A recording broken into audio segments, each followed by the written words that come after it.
Hinterkaifeck Murders, Part 1. The Farm, where evil waited in silence. Imagine waking up one morning to find an entire family gone. Not missing, not kidnapped, but brutally murdered. Now imagine discovering something even more terrifying. The killer didn't run away. Instead, he stayed inside the victim's house for days. He cooked meals. He fed the animals. He walked around the farm as if nothing had happened. And then, he vanished without leaving behind a single clue. More than 100 years have passed since that horrifying night, yet no one knows who committed these murders. Detectives, historians, and crime experts have spent decades trying to solve the mystery, but every answer only leads to more questions. This is not a horror movie. This is not a fictional story. This is the true story of the Hinterkaifeck murders, one of the most disturbing unsolved crimes in history. Before we begin, dim the lights, put on your headphones, and prepare yourself for a story that becomes darker with every passing minute. Our story begins in the spring of 1922 in Bavaria, Germany. Far away from the crowded cities stood a lonely farmhouse called Hinterkaifeck. It wasn't a village. It wasn't even a proper town. It was simply an isolated farm surrounded by forests and endless fields. The nearest neighbors lived hundreds of meters away, and during the night, the only sounds anyone could hear were the wind blowing through the trees and the occasional cries of farm animals. It looked peaceful, quiet, safe. But sometimes, the quietest places hide the darkest secrets. Living on the farm was Andreas Gruber, a 63-year-old farmer known for his strict personality. Many people in the nearby village respected his hard work, but very few actually liked him. He often argued with neighbors and preferred keeping to himself. His wife, Cecilia Gruber, lived with him and spent most of her time taking care of the house. Their widowed daughter, Victoria Gabriel, also lived on the farm after losing her husband during World War I. She had two young children, 7-year-old Cecilia, named after her grandmother, and little Josef, who was only 2 years old. The family had recently hired a new maid named Maria Baumgartner, who had arrived on the farm on March 31, 1922. She had no idea that the place where she had just started working would soon become one of the most infamous crime scenes in history. But long before anyone was murdered, something strange had already begun happening around the farm. One morning, Andreas walked outside and noticed footprints in the fresh snow. They came from the nearby forest, straight toward the farmhouse. Curious, he followed them carefully. But then, he noticed something impossible. There were no footprints leading back into the forest. Someone had walked onto the property, but no one had walked away.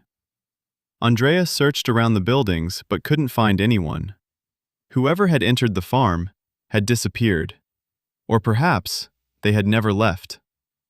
At first, Andreas tried to ignore the incident. Maybe it was a traveler. Maybe someone had lost their way. But over the next few days, stranger events began happening. Late at night, he heard footsteps coming from the attic. Slow, heavy, deliberate footsteps. Every time he climbed upstairs carrying a lantern, the sounds stopped. The attic was empty, or at least, it appeared to be.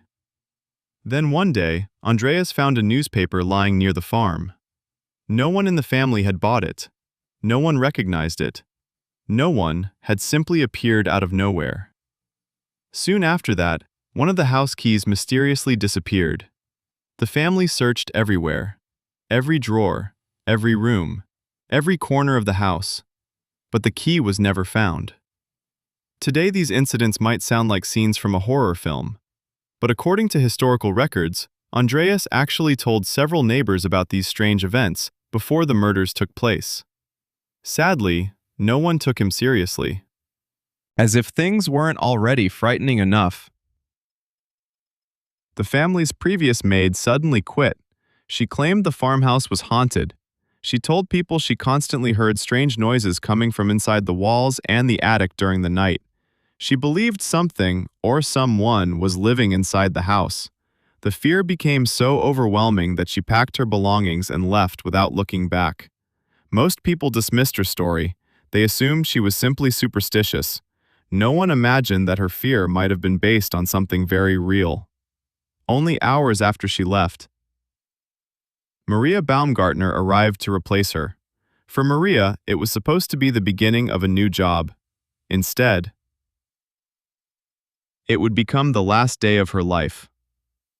As evening fell over Hinterkaifeck, everything appeared normal. The family finished their daily chores. The animals were secured for the night. The farmhouse lights glowed softly against the darkness surrounding the property.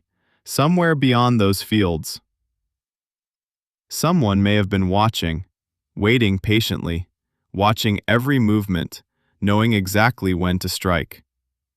No one knows what happened after sunset. There were no surviving witnesses. No cries for help were reported. No gunshots echoed through the countryside. Only silence. A silence that would hide one of history's most horrifying crimes. According to investigators, the killer somehow managed to lure members of the family into the barn one by one. Perhaps they heard an unusual noise. Perhaps someone called for help. Or perhaps they recognized the person waiting for them. Whatever happened inside that barn would remain a mystery forever. To be continued in Part 2. In the next episode, we'll uncover the horrifying discovery of the bodies, the shocking evidence that suggested the killer stayed on the farm for days after the murders, the police investigation, the suspects, and the theories that continue to haunt this case more than a century later. If you enjoyed this real mystery, don't forget to like this video, subscribe to the channel, and turn on the notification bell so you never miss the next part. Also, let me know your theory in the comments. Who do you think was hiding on the Hinterkaifeck farm before the murders? Was it someone the family knew, or a stranger lurking in the shadows? Share your thoughts below, and if you found this story interesting, don't forget to share it with your friends. Until next time, stay curious, stay safe, and remember, sometimes the most terrifying stories are not fiction, they're real.